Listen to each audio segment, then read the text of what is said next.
Hi friends, ఈరోజు లైవ్లో vegetable khichdi ఇంకా మష్రూమ్ ఫ్రై చేశారండి. సూపర్గా ఉన్నాయి. ఇంకా నెయ్యి వేసుకొని తింటుంటే వేడి వేడిగా భలే ఉంది. చాలా బాగుంది. కిచిడి అంటే నాకు చాలా ఇష్టం. ఇలా మనం వెజిటేబుల్స్ కూడా ఎక్కువ వేసుకోవడం వల్ల ఇంత పప్పు, కొంచెం రైస్, మామూలుగా రైస్ వండుకుంటే మనం ఇంత తినేస్తామా ఇంత కూరలోను, అలాంటిది ఇప్పుడు ఇందులో ఇంతే రైసు, ఇంత పప్పు, వెజిటేబుల్స్ ఎక్కువగా కిచిడి చేసుకుంటే చాలా మంచిది ఆరోగ్యానికి కూడా.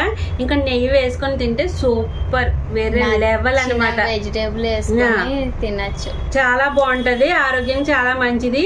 ఇలా పిల్లలకి అది పెడితే కూడా చాలా మంచిదండి. ఇంకా మష్రూమ్ ఫ్రై చేశాను, అసలు పకోడీ వేద్దాం అనుకున్నాను కానీ ఇలా ఫ్రై చేసాను పక్కన ఇలా నంచుకు తినడానికి. సూపర్, రెండు అదిరిపోయి. మీరు చేయాలనుకుంటే నేను ఈరోజు లైవ్లో చేశాను కదండి. ఎవరైనా లైవ్కి రానట్లయితే తప్పకుండా చూడండి. అందరూ కూడా సూపర్ ఉంది, చాలా బాగుంది. ఎలా ఉందో కామెంట్ చేసి ఒక లైక్ కూడా ఇచ్చేయండి.